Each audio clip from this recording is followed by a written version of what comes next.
at this place. Come after me. I'm a man. I'm 40. Can't wait. Let's go.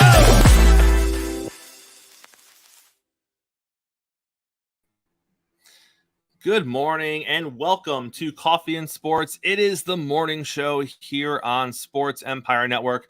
Thank you to everyone who is making us part of your morning routine this morning, whether you are doing so on YouTube or on Facebook or over on Roku TV. Thanks to Northeast Streaming Sports. We are happy that you are making us part of your morning routine on this Monday morning. I am Chris and that is Mo. Mo, how are you this morning, sir? Doing great. Welcome, everybody, for jumping into the stream. Chris, ready to go. Mo, we have a little theme today. The theme of our show, and I haven't told you this theme, so this is Mo's first time hearing my theme of the show. But the theme of the show today is going to be acceptance. And it's going to be accepting who you are, even though there's always potential to grow and get better.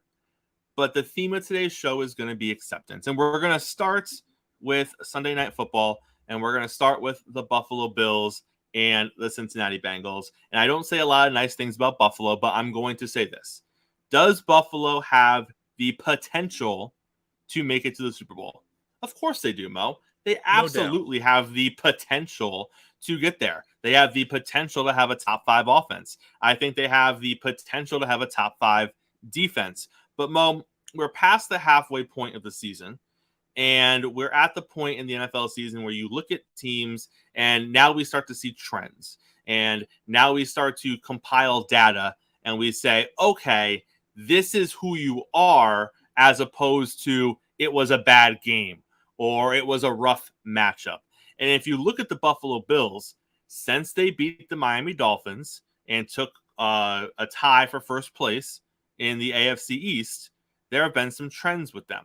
Their trends are they struggle offensively consistently in the first half of football games. And sometimes, not always, but sometimes that struggle bleeds into the second half of football games.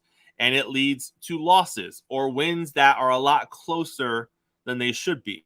And we've seen that against 4 or 5 teams in a row. And last night, it looked like, Mo, it wasn't going to be the case. Both of those teams came out on fire last night. The Bengals marched down the field on their first drive. Josh Allen and the Buffalo Bills put together, in my opinion, an even better drive on their first drive of the game. Allen completely slicing and dicing the Bengals secondary, leading to a touchdown. The Bengals come back and do the same thing to Buffalo. They go up 14-7, Mo, and you're like, okay, this is going to be like a 38-35 type of game. We're going to see a lot of offense tonight. And then the Bills' offense went away. 37 yards the rest of the first half. 37. And yes, they figured it out a little bit in the second half, and they started stringing together longer drives in the second half, and they were down 14 at the half, and they made it a competitive game. But, Mo, I'm ready to say that this is what Buffalo is. They are at best an inconsistent offensive team that is too reliant on Josh Allen. And there were moments last night in that game, Mo, where he had throws that he didn't connect on. And there were moments in that game where I thought he ran a little too much. And when you are so, and I know it's a quarterback-driven league, and I know that this kind of sounds ridiculous to say. In a quarterback-driven league, how can you be too reliant on your quarterback? Buffalo is that example. Because when you are as inconsistent as Josh Allen is, this isn't Patrick Mahomes. Kansas City is, I would say, more reliant on Patrick Mahomes than Buffalo might be on Josh Allen. Or maybe it's the same, but they're right next to each other. The difference is that more times than not, Mahomes gets you the win. Josh Allen, it's about 50-50. And if you're looking specifically at this season, I would argue it's trending not in the direction you want it to trend in if you're a fan of the Buffalo Bills. And, Mo, that doesn't mean they're not a playoff team. That doesn't mean they're not still in contention to win the division, because they are. But what that means is there's a clear distance now forming, I believe, between them and the upper echelon teams of the AFC, which at this point today, I would say are the Bengals and the Chiefs. And I think if you look at the Bengals and the Chiefs, and then you look at your next tier, that's where Buffalo is. I can't put Buffalo in the same tier as Kansas City and Cincinnati because they just haven't proven it, Mo. What are your thoughts? I think that the line that you came up with for the day or the theme, acceptance, is pretty good because that's going to apply to a few teams that played Sunday, obviously, but more so with teams like Buffalo. We talk about the talent. We talk about how they have playmakers on both sides of the ball. But when I watched that game, I was thinking something else. I thought, no, they're really consistent. They're consistent on putting everything on Josh Allen. They constantly talk about developing a running game. They say our backs are good enough, and we don't need to go out and get a big name back. And yet they don't run the football with their running backs. Once again, Josh Allen is their leading rusher. He does everything. When you look at their offense, it's Josh Allen, Stephon Diggs, or bust because they don't. He spread the ball around really well the first drive, but when you look at the targets, it's just he locks in or one and two guys, and I get it. It's true. If you look at their receiving core as a whole, they don't have a lot of playmakers. But the thing about Buffalo is, or you can say this about any team. So you have runs, right? You're in a certain zone. People call you a Super Bowl contender. Runs don't last but so long. And those opportunities to actually win a Super Bowl, they change because money becomes a problem. Guys become free agents. They move. Your team literally evolves. I actually think Buffalo is descending from their peak. I'm not talking about Josh Allen as an individual player, but I'm talking about the team as a whole. I think they're descending because now we're looking at them like they're a playoff contender. Right. They'll probably make the playoffs, but we don't look at them as Super Bowl contenders. There are levels to this. And like you said, I don't think they're in the upper tier now. I look at a team as a whole, and I think they're slowly imploding as a whole. I don't view them as Super Bowl contenders. And I'm looking at Cincinnati. Look at the start that they had. We thought they were done. And we kept saying, if Joe Burrow can get healthy, things can turn around. And not only have they turned around for their offense, I was impressed with the Bengals defense for the most part. Like they were getting after Josh Allen and they were being very physical. And the refs were allowing a lot of physicality with the wide receivers and DBs. And I was fine with it. Loved it. I think Joe Burrow inspires his teammates as a whole on both sides of the football. I'm looking at Buffalo, and I think there are more questions than answers. But for me, I think overall it's been answered. They're not a Super Bowl contender. And that's bad news, Bills fan. And I'm not rooting against you. I got no dog in the fight in the AFC. I just don't think your football team is good enough right now in terms of the bigger picture. We talk about talent. We talk about balance. I don't think they have balance on either side of the football. And I'll give credit where credit is due. Josh Allen made an attempt to spread the ball out more last night. Stephon Diggs was not his most targeted receiver last night. It was his tight end, Dalton Kincaid, who is emerging as a number 2 in that Bills offense, which, for me, Mo, I don't care who the number 2 is. If there is a number 2 after Stephon Diggs, that's what Buffalo needs. And right. I think Kincaid is slowly stepping in to that role. Now, if you look at the box score from last night's game and you didn't give me a score and you just gave me stats, I would be happy with what I saw from Buffalo as far as the passing game goes. Because Josh Allen, although he has those turnovers in those moments where you're like, man, it's only the one pick, but it was big last night. But take the turnover out of there. You look, Diggs had 7 targets. Kincaid had 11. So I'm happy that Diggs wasn't the focal point. I'm glad they got a number 2 option involved. And then it wasn't a complete drop off a cliff after that because Shakir had 4 targets. Cook had 4 targets.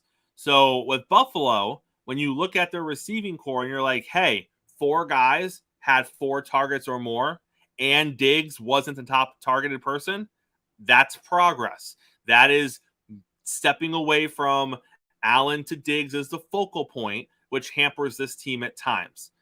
But in the same token, Mo, then you go and you look at the running game, like you said. They only ran the ball 16 times last night, and 8 of those times were Josh Allen. And the other times were 8 carries for 24 yards between Cook and Murray. And we hate to kick a dead horse, but the running game cannot just be Josh Allen. And if it's going to continue to just be Josh Allen, you're going to see situations like last night. He's going to be forced to throw the ball a little more. He's going to be forced to spread the ball around a little more. And it just isn't going to always go the way he wants it to go against a good team to a great team like Cincinnati. And I think that if this was not Cincinnati last night, Mo, if this was a middle-of-the-pack AFC team, Buffalo probably wins this game. But when you're playing one of the better teams in the league and you're playing a quarterback the caliber of Joe Burrow on the other side, you have to give your best performance to win those games. And that's another thing we're going to talk about today with a handful of teams, is that playing good against other good to great teams isn't always enough. If you want to beat the good to great teams, you have to play good to great yourself. And that's not what Buffalo did last night. And Mo, let's jump to the other side real quick. Talking about Cincinnati, Bengal fans, you were saying the entire time, we're fine. Stop talking about us. Leave us alone. I get it. We're last in the division. It's annoying right now. We're okay. Don't worry about us. Well, here we are after week 9, Mo. They're okay. I mean, if you look at the box score from last night, Chase wasn't even the most targeted receiver, nor did he have even close to the best night. He was 4th T. Higgins as far as receiving yards. Higgins went off last night, 8 for 110 on 9 targets. Boyd had a huge catch in the first quarter that set up a touchdown drive. He out-yardaged Chase last night.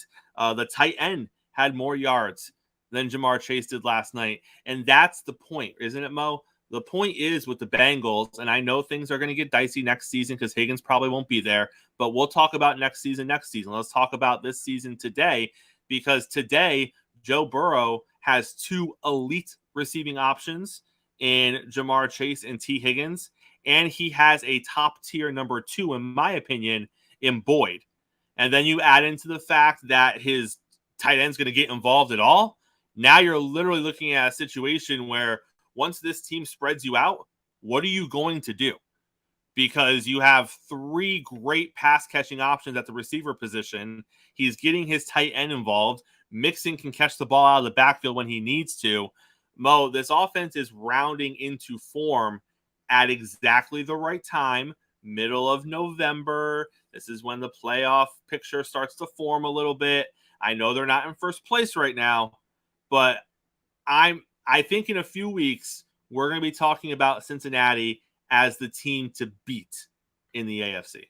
They're not in first place right now, but it almost feels like they are. Almost. I mean, obviously, we know what the Ravens did, but when you look at that elite core, like you said, they didn't even need Jamar Chase. And to Buffalo's credit, they did a really good job of disguising double teaming him.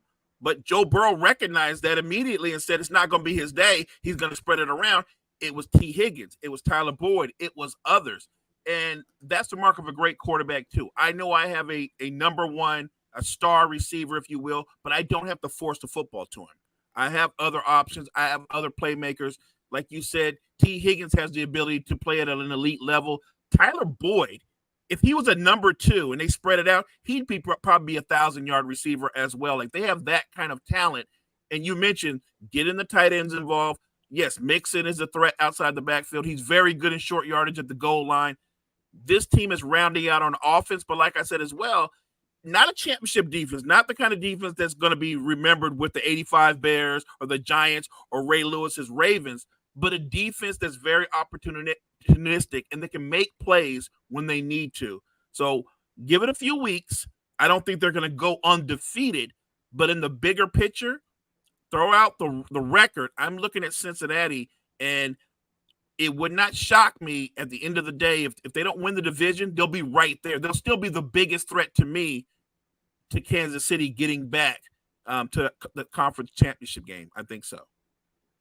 Well, let's pivot here. We're going to bring JG on the show this morning. We got some Major League Baseball stuff that I want to discuss. JG, it's always nice to have JG here on in the morning. Always. JG, welcome to the show, sir. How are you this morning? Yeah, I'm doing good, guys. Good morning. How are y'all? Hey, morning, JG. JG, always a pleasure to have you here, sir. Want to hit a couple of baseball topics with you. Obviously, the World Series is coming on, and we're going to start gearing up at different moments for different things that are going to be happening in the offseason. Let's start with some coaching news. It looks like the Angels are considering bringing aboard Buck Showalter into the fold over there. We've talked about this before. Older coaches in a younger man's sport is the way we're trending to, but you talk a lot about the value of having a coach that's been around, that has a gut that they know how to use, that isn't fully relying on new age analytics and things like that. Obviously, Buck did some decent things with the Mets. Overall, probably didn't go the way he wanted it to go, but he's had success in this league before. What are your thoughts about him being amongst the finalists for the vacancy over there in the Angels, which, by the way, is not probably a team that is built up for success out of the gate. So, it's interesting that Buck even kind of wants to open that door. Because usually managers, as they get later in their careers, they want a contender that they can kind of mold and kind of get a little further. I don't think I can go as far as saying the Angels are even a potential playoff team this upcoming season, because who even knows who's still going to be on that team. But what are your thoughts about Buck and the Angels? I'm interested. I'm interested in why, because this is not going to be the same Angels team that and what I mean by that is we're expecting Shohei Ohtani not to be in LA in 2024. And if that's the case too, you may not have Mike Trout in 2024 as well. So what is your foundation with the Angels for an older manager? So you talk about older managers kind of coming back into the game as a manager. Bruce Bochy doing it here in Texas, this year. But the difference was for Texas is they had a foundation set with Corey Seager, with Marcus Semien. Adolis Garcia had a good season in 2022 and took off in 2023. You brought in, Jacob deGrom, who, he didn't pitch much, but he provided a foundation. You brought in Nathan Eovaldi. Then you trade for Max Scherzer. Same thing about Scherzer with deGrom. He didn't pitch much, but it provided the culture, that was being built and then was continued to be built in 2023. That all it needed was the manager to take it to that next level. The foundation was set. You can say the same thing for, we talk about Ron Washington with Houston. Well, the foundation's already set. Dusty Baker stepped into a winning culture when he took over after the sign stealing scandal, and he continued the culture of winning. Ron Washington, if he gets hired in Houston, it's about continuing the culture of winning. There is no culture of winning in the Angels right now, and you're going to lose your top player, possibly your top two players. So I don't understand the concept for Buck Showalter to sit here and say, this is the job that I'm interested in, I'm going to be a finalist for, I'm interested in, because you're in the same position that you were in New York that was in a rebuilding position. So it doesn't really make a lot of sense to me about Showalter interested in this job. I think someone who, for the Angels, and I'm looking at an article right now, Darren Erstad has put his name in there. He's a Angel legacy, a legacy Angel. Spent a majority of his career with the Angels. Build something with somebody who wants to be in LA, who has ties to the team, to the organization, and can make a commitment. And this is go to the front office and to the ownership. Make a commitment saying, hey, if it's whoever it is, we're going to give you 4 years. And I know that's so hard, to do in sports now and in general altogether, is you're going to get time to rebuild. It's about now. You got to win now. But the Angels are not positioned to win now. They need to be able to position and build and rebuild for the next 2, 3, 4 years. So they need somebody who can be able to handle that and move forward. I don't know if Buck Showalter at this point, at this stage of his career, is interested in that. And I know he's kind of interested because he's put his name out there. But is he going to be the one that turns this around? And I don't think that's the case. I think they need to go somebody who has a legacy to the organization, and the organization commits 4 years with and say, we're going to do what we can. We're going to make sure we get changes, and we're going to provide you every resource you need to rebuild and turn this franchise around. Because right now we're talking about the Angels being a 4th place team in this division with the Rangers winning the World Series. We know the Astros are going to be competitive, and the Seattle Mariners are going to be there in the thick of things as well, with the wild card potentially in the division race too. So Angels are right now a 4th place team. Thankfully, the Oakland A's are in the same division with them. Otherwise, we're talking about the Angels possibly being a last place team. So I'm not really sure on what Buck is seeing in the Angels, but if it's something that he wants to continue and he thinks he can be the man for that job, then possibly. In the chat, Gene mentioned that New York wasn't a rebuild. It wasn't a rebuild to start, but New York was so bad they became a rebuild midway through the season. They committed to a rebuild at the trade deadline. They committed to the rebuild at that point. They were not Gene, you're correct. When he took over, it wasn't a rebuild. It wasn't. But they failed, and that's not Buck's fault. I'm not putting it all on Buck. It was a whole lot more of the front office's decisions. But when they committed to the rebuild, it was, all right, hey, we're going to move on. And Buck, I kind of felt like that where they're going to say, hey, you don't want to be part of this, Buck. You don't want to be part of this rebuild. And I felt Buck made the decision too. He said, no, I don't want to be part of this. So I don't understand the concept of being part of a team that is committed to a rebuild, more likely if they lose Shohei and they're going to lose Mike Trout too. We saw during the season there was a trade in place that was going to ship Eduardo Rodriguez from Detroit over to the Dodgers, which most people looked at that and they're like, great for him, right? Getting out of Detroit and going to a potential division winner, a potential World Series contender in LA. And he said, no, I'm going to use my no trade clause. I don't want that move to happen. It came out later about maybe he just didn't want to be in the West Coast. Maybe LA wasn't his vibe. Well, he has opted out of his $49 million deal in Detroit. He had 3 years left on his deal. So now he is going to hit the market.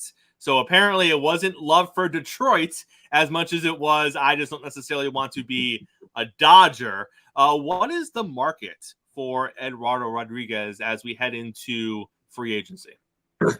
Well, the backstory on that, and he did really good PR on denying this story, but it's when the Red Sox, when he was with the Red Sox, there was an incident between him on the Red Sox with the Dodgers, and it kind of soured, and from what it sounded like, it soured his love for the Dodgers, if you want to go in that direction.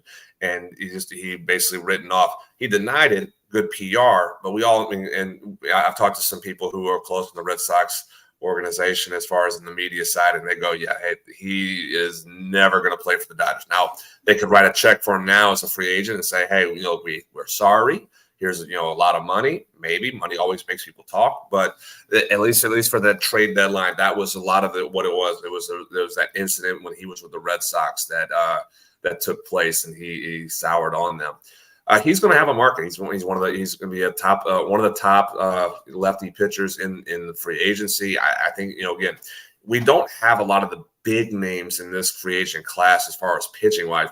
There's no Jacob deGrom. There's no Verlander or Scherzer in this free agent class. You're going to have a lot of good pitchers. You're going to, but not anybody that you're going to sit here and say, hey, we're going to pay number one money for.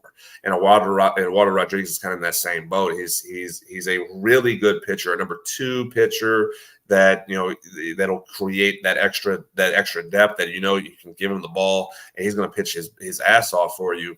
But that's what this free agent class, or at least for the pitching side, it's not going to be top dollar. You're not going to see a lot of north of $250 to $300 million contracts this free agency. You'll probably see, for Eduardo, if I have to take a guess, I'm going to have to go back and look at the numbers as far as what the projections are for him. But you're probably going to see him be at $150 to $160. $160 million deal for probably 4 years range. And it's still a lot of money. It's still really good money. He's not going to be hurting when it's all said and done, but he's not going to get the top dollar money, I think, that we've seen pitchers get in past years. You might have a team that does overpay, And I'm not forget about Blake Snell, and I know Gene's putting that out there, and that might be the only one who actually does get top dollar deal. But for Eduardo, he's going to get probably middle to like 2 to 3 range, 150 to 160 millions for 4 years, and it's still going to be, like I said, it's still good market, still going to be money. You may have a team that does overpay and try to get him for close to $200 million, but that's kind of the range for him. And teams that need a lefty starter. Again, and that part is what you want. The lefty pitchers are gold in baseball. Lefty pitchers that are good are absolutely are diamonds, and that's what you're going to see with again with Snell. You're going to get with Eduardo Rodriguez. In this is that you're going to have a good market, but it's not going to be top dollar market for Rodriguez. One of the nuances of baseball that unless you're invested, you don't really know. People just kind of pop up, and that is the foreign market when it comes to Major League Baseball. And every couple of years, we get wind of a big name coming out of Japan, and they're going to get posted, and everybody wants them. And then when your team doesn't get them, unless they become a phenom like Ohtani, you may not necessarily hear or follow up on that player again. Well, another one of those players who's coming down the pipe is Yamamoto. He is getting a lot of hype, JG, coming out of Japan, but other players have gotten a lot of hype coming out of Japan as well. There's a starting pitcher, I believe, for Chicago. There is a right fielder or an outfielder for Boston that got some hype coming over. But, if you compare them to the bigger names that came out, Ohtani obviously being the biggest. You can even go second tier. Decade or so ago, you had Hideki Matsui come to the New York Yankees. He did some incredible things offensively for the Yankees during his time here. They're not all guaranteed to be that. They're not all guaranteed to be, a 35 home run guy like Matsui or a phenom that just changes the entire sport like Shohei Ohtani. So talk to me a little bit about Yamamoto coming over. What is the hype compared to what you think he's actually going to be? What do you think he's going to fetch? Who is even involved to potentially land him? There's a lot of buzz with Yamamoto, and there's been some comparisons with how he pitched in Japan to Ohtani.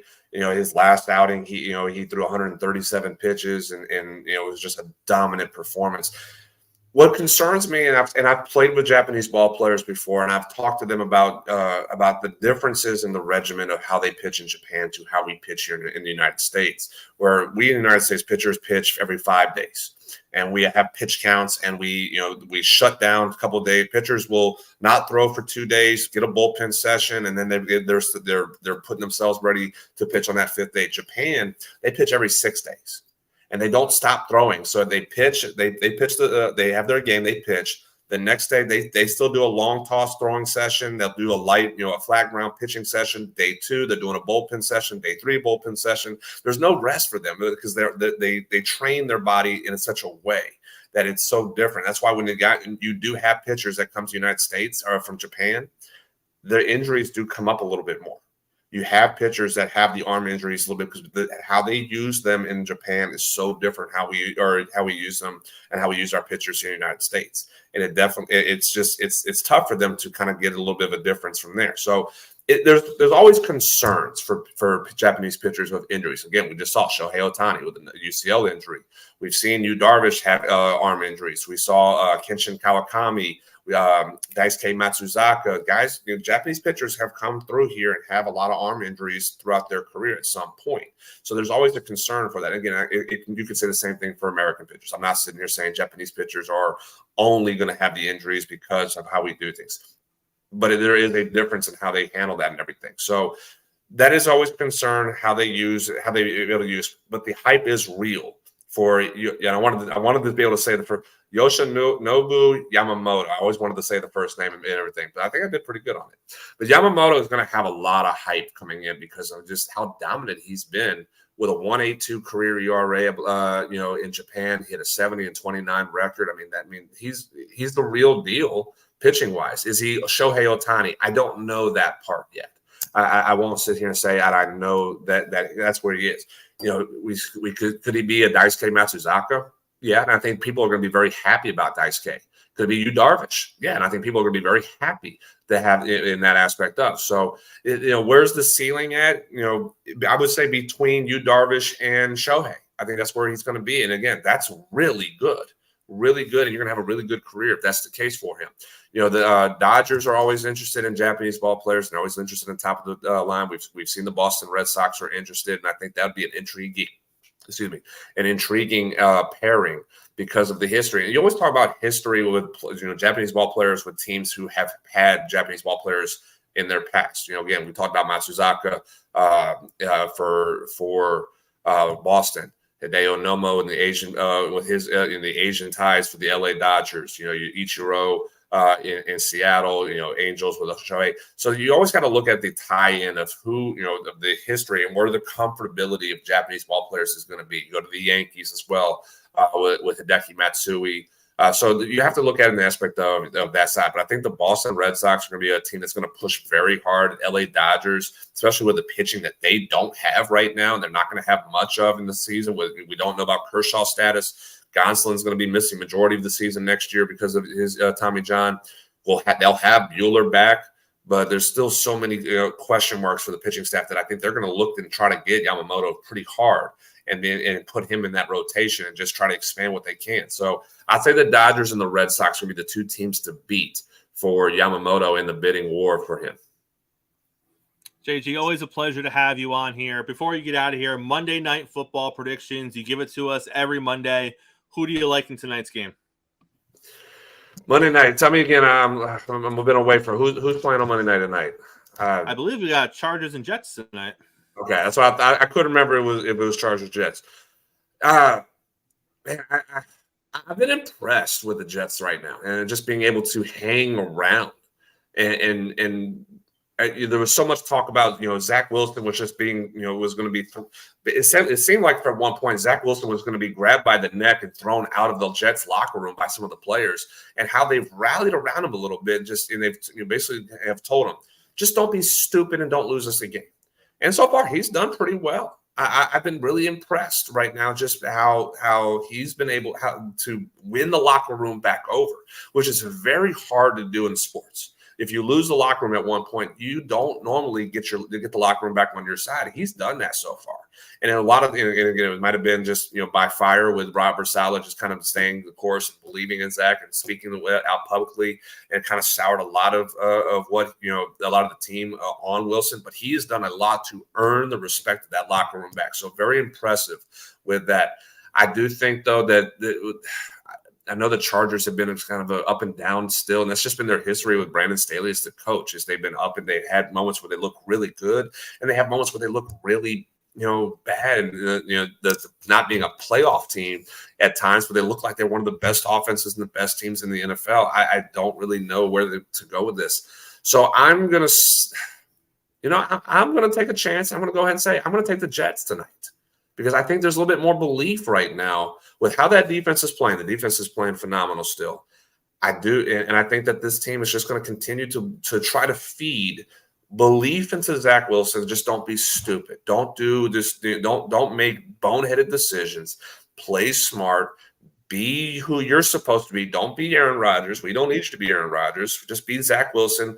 Move the ball when we need you. Hand it off to Breece Hall. Hand it off to Cook when he gets his chance. But let the guys just be who they are, and let your defense help you out there. So I'm going to go with the Jets to pull off the win over the LA Chargers tonight. All right, JG, we appreciate you as always. We'll see you tomorrow. Thanks for stopping by today, sir. JG. As always, guys, appreciate it. So Mo, JG brings up a great point. If the Jets, and let's be honest, the Chargers, who the hell knows what you're going to get from the Chargers week to week? I'm talking offensively and defensively. You really don't know. So although I have more faith in Herbert than I do Zach Wilson, and we'll pick this game later on, but if you just look at the Jets' next two games, Chargers, Raiders, those aren't monster games. Those are winnable games, Mo. If the Jets win both of those games, they're 6-3. Like the New York Jets without Aaron Rodgers are 6-3, heading into the Bills and the Dolphins, which will obviously shape the division. Depending if they lose both those games, it's going to hurt their chances. They win both those games, it's probably going to catapult them into a solid spot to win that division. But Mo, we shouldn't be talking about this. Their season was supposed to be over after Aaron Rodgers. So the fact that they're sitting at 4-3 with a chance to get to 5-3 before they play a Raiders team, and then we could be talking 6-3. I mean, I know things can turn quickly. A blowout tonight drops them to 4-4. If that carries over and they lose to the Raiders, now they're under 500, and things can go really south really quick. But at least for right now, heading into tonight, Mo, it's looking okay in New York. They're finding ways to win football games. And more importantly, to JG's credit, he's right. Zach Wilson is not making the big turnover. Zach Wilson is playing within his own skill set. I'm looking at these two teams. One team has found a way to win football games. The other goes out of its way to find a way to lose football games. No, and that's literally where we are at these two teams. We're going to take a quick break, Mo. When we come back here on Coffee and Sports, we're going to talk a little NBA real quick. A team that has not looked good finally got themselves a win. So let's celebrate that a little bit and kind of figure out what their future looks like for the next few weeks while they're waiting for their all-star to return.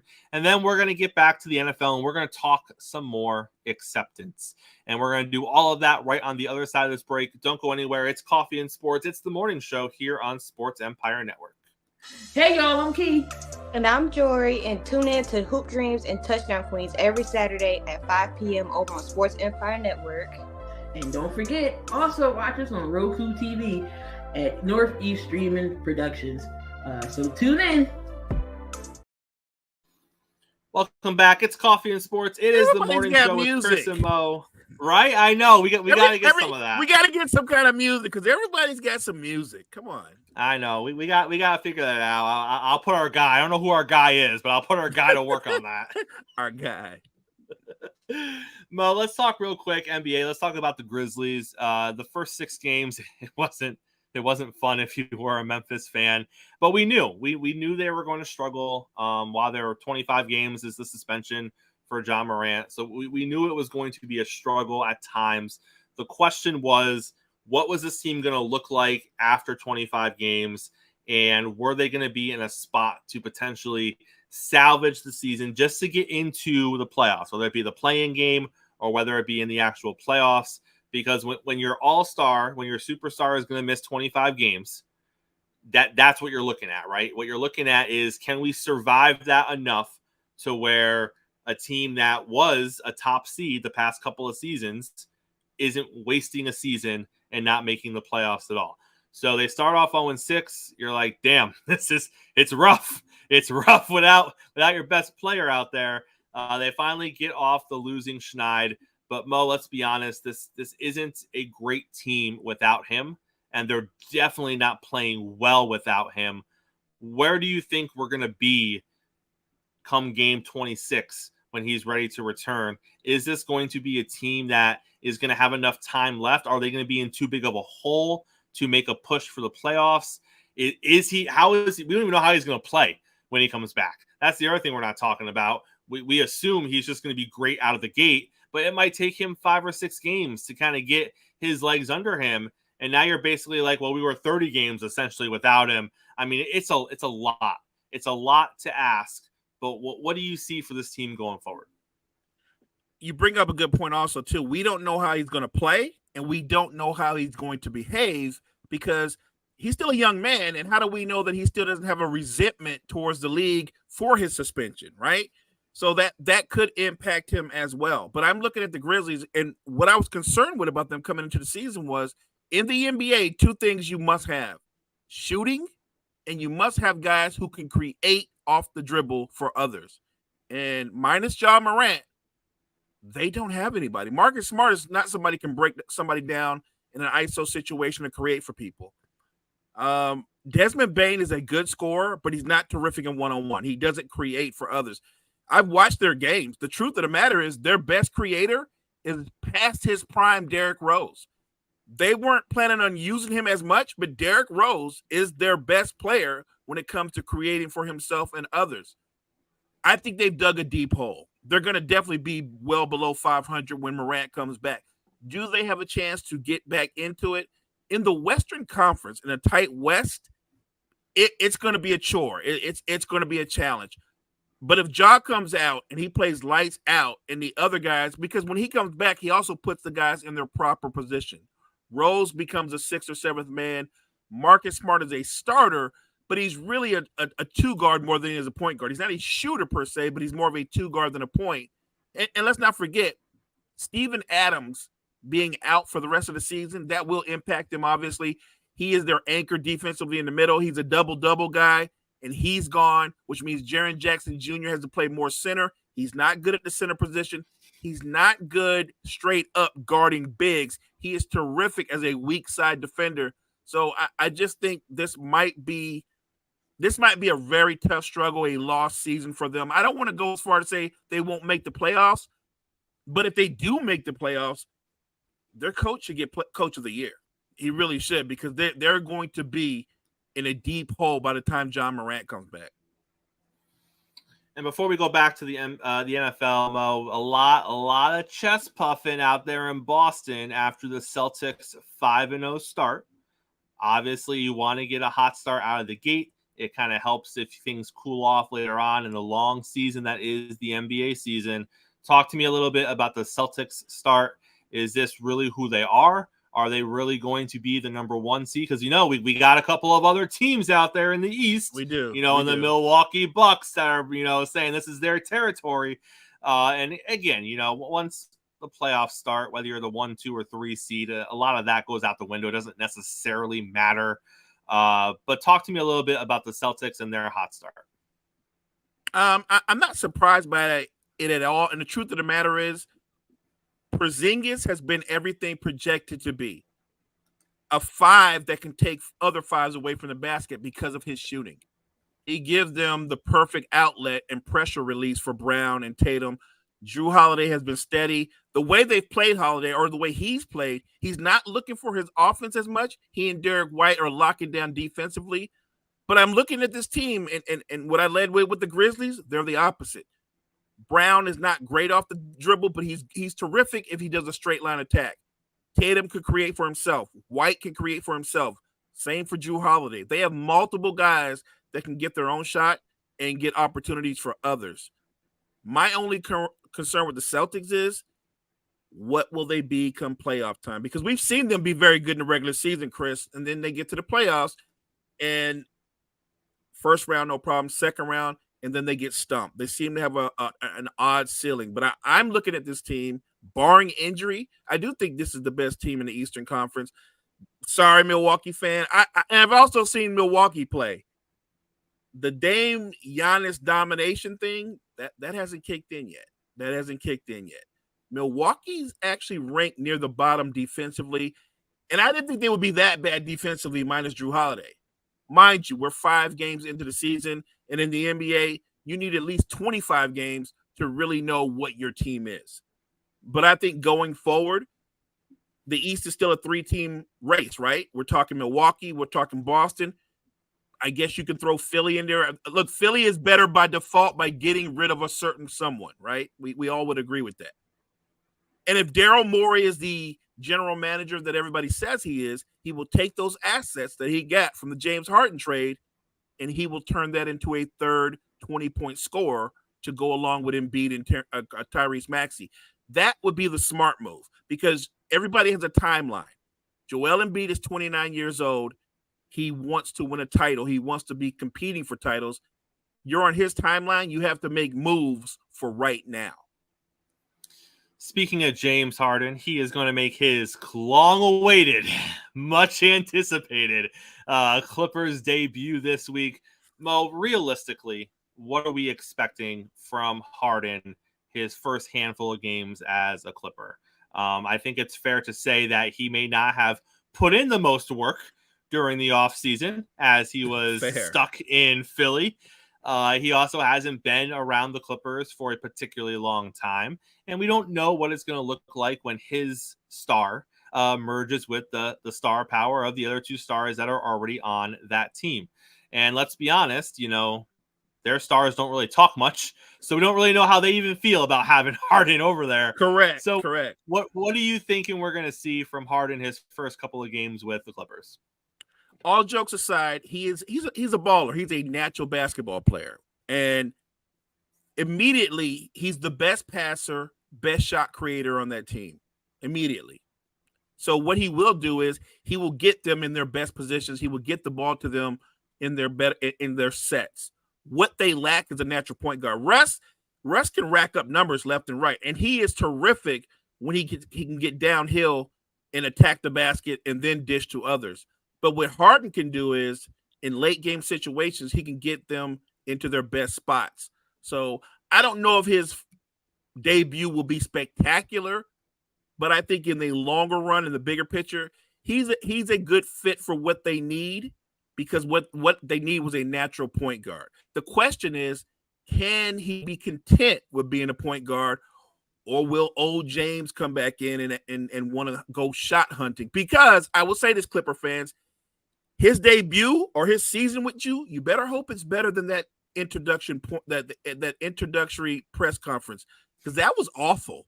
That was bad. If that's what you're looking at, if Ty Lue signed up for that guy, that's not good.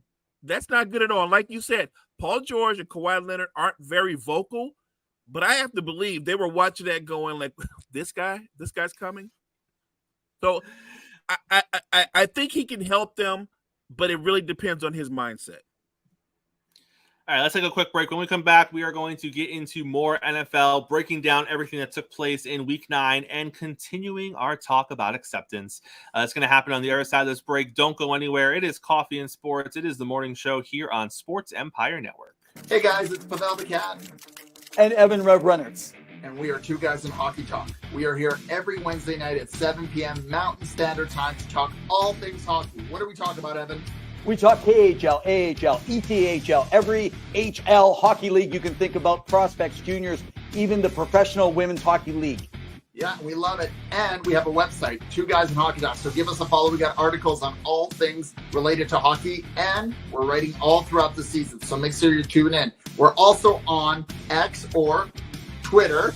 You can find me at hockey_2, and you can follow me at RevanEv. Or you can also go to twoguysandhockeytalk.com to follow everything. We love hearing from you guys, so make sure you tune in, comment, like, give us a follow on our Facebook and YouTube page. We love hearing from you guys, and it's a blast talking all things hockey, right, Evan? Hey, man, it is. So, as we say every show, in the meantime and in between time, keep your sticks on the ice. Cheers. Cheers. Welcome back. It is Coffee and Sports. It is the morning show here on Sports Empire Network. I am Chris, and that is Mo. And Mo, we talked earlier in the show about acceptance, and we talked about how we are halfway through the NFL season, and we have reached the point where you can start labeling teams for what they are. It doesn't mean they're stuck in that. It doesn't mean they can't achieve things outside of their label, but you start looking at teams and you're saying, more often than not, this is the expectation, even though the ceiling might be a little bit higher. We started with Buffalo Bills. We said that Buffalo can still get to a Super Bowl. If they were to get to a Super Bowl this year, no one would be shocked or surprised. But what Buffalo has become is an inconsistent offensive team that if they don't get off to a fast start in the first half, they are most likely going to lose the game because they're showing that they don't have the ability to necessarily overcome those things in the second half. They've also shown that they're still too run heavy with Josh Allen, and they are overall too reliant on Josh Allen for their success to the point where it's becoming a detriment to their team. That is Buffalo. It's not all bad. There's good things still happening in Buffalo, but Buffalo fans need to start accepting what their team is. If you shift over to the Miami game and the Kansas City Chiefs, the narrative going in was that Miami hasn't beat a good team this season. If you look at the records, that's a fair statement. They haven't beat anyone with a record over 500. That has now held true.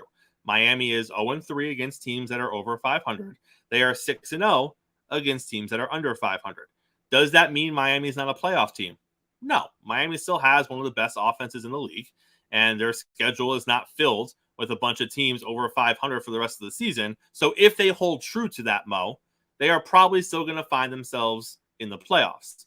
Now, obviously, if you can't beat a team over 500, you're not going very far in the playoffs. But if you're a Dolphin fan, until Miami proves that they can beat a team that is considered to be a playoff team, you have to wonder, how good are the Dolphins truly? Now, I will say this, if you're a Dolphin fan, they played well against the Chiefs in the second half. First half was absolute garbage. The defense overall played well against the Chiefs. The Miami Dolphins defense held the Chiefs to 14 points. That makes us shift over to the conversation about the Chiefs, Mo. The Chiefs need to accept they're not an elite offense this season. They're a good offense. They have the potential to do great things with Patrick Mahomes. But, Mo, let's not get ahead of ourselves. The Dolphins don't have a great defense. They have an average defense that I think is getting better as they are getting healthier. But this was a situation where you take out the fumble recovery for a touchdown from Tyreek late in the second quarter, this might be a different game, because it's not a situation where in the second half, the Chiefs were up by 5 touchdowns and they took their foot off the pedal. Miami scored midway through the third quarter, got it down to a 2-score game. Miami scored again in the third quarter, got it down to a 1-score game. The Chiefs needed offense. The Chiefs needed offense to kind of put that game away. Ultimately, their defense was able to stop Miami twice late in the game to do that. But, Mo, is it fair to say this is kind of where we are with the Kansas City offense? They're good. They have the ability to be great. It was awesome to see them spread the ball around yesterday. It was awesome to see, Travis Kelce have a down game, and then the offense still find a way to score touchdowns, and the offense still find a way to get other people involved. But at the same time, I'm not going to say that this current Kansas City offense can be what Buffalo can be, or can be what Cincinnati can be, because they don't have the firepower to do that. They can at times, but overall, Mo, let's be accepting, it's an above average offense. It's above average offense because they have a great elite quarterback For sure. and a great all-time tight end. But the offense as a whole is not a great offense. And when I watched the game yesterday, I thought Patrick Mahomes played a smart game. I thought his plan was not just to spread the ball around. It was to purposely throw those short intermediate routes, because he was playing the clock game. He was playing the possession game. He knew he couldn't get into a shootout with Miami. That's being smart. That's knowing what you are, knowing what you have, and trying to and they did a good job. They actually controlled the clock. They eked their way through first down after first down, and they ate away a lot of the time of possession. And I give them credit for that. That's your great quarterback, knowing what we are and knowing what we don't want to do. That's game planning. That's film study. The whole works. And he has to spread it around, because I really think he goes back on every play thinking, first guy gets open, I'm throwing the ball, because they don't get open that often, right? And so they spread the ball around. They're still waiting for Sky Moore to emerge. I think they need to stop waiting. I think Sky Moore is what he is. He's probably a 4 at best. That's just the way it is. The kid Rice has potential. He's got some talent. Overall, though, like you said, it's an average offense. And yet you think Patrick Mahomes is going to take this average offense and they're going to still have a legit shot to get to the AFC title game. Some way, somehow, some way. The defense will be just good enough and the offense will find a way. That's a weird thing. But at the same time, that's about Mahomes and that's about Andy Reid. Let's talk about the Dallas Cowboys and the Philadelphia Eagles yesterday. Another one of those spectacular games. We had 4 great games on the slate. The only one that didn't really live up to the hype was the Ravens game, as they absolutely blew the Seahawks out of the water. But the other games, for the most part, lived up to their hype, and they were competitive. But again, let's talk about acceptance this morning, okay? And we're going to start with the Philadelphia Eagles. The Philadelphia Eagles are a good team. Philadelphia Eagles are, I would probably say, the best team in the NFC. I always stick to the fact that I think defensively Them and San Francisco are pretty much on par, but the difference is the quarterback. Jalen Hurts is a better quarterback than Brock Purdy. No question. At the same time, I also think the Philadelphia Eagles are a team that are going to give other teams an opportunity to win games. The question is, can the other teams actually do it? The Eagles should not have been in that close of a game late. They had a late turnover that allowed Dallas to get back into the game after Dallas had a chance to drive before to come down and try to take the lead as well. Had 2 shots. They couldn't do it. Before we get to Dallas, Philly plays a lot of close games. Philly has untimely turnovers. They had it against Miami as well, the pick 6 that could have turned the game, but it didn't. So I credit Philly because although they opened the door more than I think they should when it comes to turnovers, Gene, did they not fumble the ball late in the game for Dallas? Oh, the punt. Yeah, it was a punt. Either way, that shouldn't have happened. Those are miscues. Those are miscues that the Eagles need to stop making. So I lost my train of thought. Gene got me all wild in the comments there. My point is that if Philly is going to give teams an opportunity to hang around games and to win games, those teams have to do it. And those teams haven't done it against Philly. So props to Philly for doing that. Now let's talk about Dallas. Dallas needs to, like Miami, needs to beat good teams. Dallas needs to show that they can be a contender. Dallas struggles to do that. Dak Prescott struggles to do that. And yesterday was another example. Dallas had the ball twice late in the final minutes of that game with a chance to take a win from Philly, Mo, and they couldn't do it. Now, the reason they couldn't do it is Philly has an amazing defense, 100%. And Dak Prescott is not an elite quarterback. Let's be honest. Like when you have an elite defense and you have a quarterback that's not elite, more times than not, the defense wins that. And that's what we saw late in that game with Dallas and Philly. Philly's defense is elite, and I know Dak has had success against the Philly defense in the past, but it doesn't change the talent on that side of the ball. And it doesn't change what Dak Prescott is. And that's what Dallas Cowboy fan need to accept. Dak is an above average quarterback, 100%. But until he starts beating the Eagles or the 49ers, Mo, what is he really? A 3rd or 4th place quarterback in the NFC? Dak Prescott is just good enough as a quarterback, as a leader of your football team. He's just good enough to break your heart. That he's that guy. He's snake bitten. Look, I would argue for the better part of the second half, he might have played as good as I've ever seen him play in that big a game. And yet, when they needed him, you needed that one more play, that last drive, they couldn't make it happen. And it's not all on him. Like you said, credit the Philly defense for being timely and getting big stops and getting big sacks. That's what they do. Look, Philly isn't playing at the optimum level on both sides of the football. But what I would say to their credit, and I've said it all season long, damn if they don't find a way to win football games. And I know that's a dangerous way to live, but in the end, it is about winning football games, and that's what they do. We talked about it. Dallas seems to find a way to lose big football games. Let's not get confused. There's a difference between what Philly is doing and what the Jets are doing. The Jets are finding ways to win, just like Philly is. The difference is Philly is elite. Philly has a top-tier quarterback. They have an elite wide receiver. They have the 2 probably best lines, and if they're not the best lines, they're the top 3 lines on both sides of the football. They have an elite defense. So there's a difference. Like I feel like sometimes when you say Philly's finding a way to win, you're kind of discrediting them a little bit.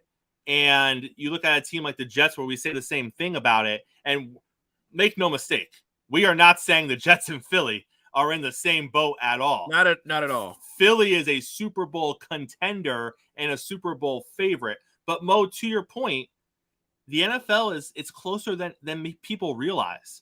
And if you look at it, and I don't have it in front of me, but if you were to take all 9 weeks worth of scores, you're going to find a lot of one-score games in there. You're going to find a lot of games where things were still up in the air in the fourth quarter. The great teams like Philly find ways to win those games. And that's who they are. That's their identity. And that's what I think Philly fans on this morning of acceptance, that's what they need to accept. Because I talked to some Philly fans and they want to talk about how they're going to blow teams out by 20 points and that they're this epic offense and that they're just going to come out there and just destroy. That's not who Philly is. Like, look at the games they've played. Do they have the ability, Mo, to hang a 40 spot on a team? Sure. Do they have the ability to win by 3 scores? They absolutely do. But that's not who they are. They are a great team that plays close games, that wins most of the games they play. And Mo, isn't that okay? 100. Look, the goal is to win the game, and that's what Philly does. They're not the NFC, the defending NFC champions by accident. And right now, they have the best record in football. That's not by accident as well. They are the best team in the NFC right now. Hands down. Hands down. All right, we're running up against time. Let's get our Monday night picks in there. We got the Chargers and the Jets tonight. I'm going Chargers. I don't think – I know the Jets' defense is elite. I just don't think they're going to be able to stop Herbert the entire night. And I don't think they're going to be able to score enough points. If they score a pick 6 and the defense starts scoring, it might be different. But I think Herbert can put up 21 points on this Jets defense. I don't know if the Jets can score 21 points. So I'm taking the Chargers. I think it's going to be 21-17. I'm going to go Jets. I think Breece Hall rushes for over 100 yards, and I think Zach Wilson does just enough. All right. Shout out to everyone who was in the comments this morning. We appreciate all of you. Mo, close us out, sir. Appreciate everybody for all the support. Check out all the content that we have up on the site at Sports Empire Network. Appreciate you guys. Check out the Empire. Hey, make sure you come back. Same time, same place tomorrow. It's Coffee and Sports. It's the morning show here on Sports Empire Network. And we will see you tomorrow morning breaking down everything that happened in Monday Night Football. I mean, you can see right now, without LeBron, Lakers are struggling. Let me tell you about the team I hate, all right? I know the Dallas Cowboys fan is here, so I had to make sure he knew how much I hate this team. I'm ready. I've often said that the people who run baseball, they try very hard to ruin it. I'm from Brooklyn. I don't have a problem saying it to his face. Oh, I'm from Brooklyn. Hey, you guys any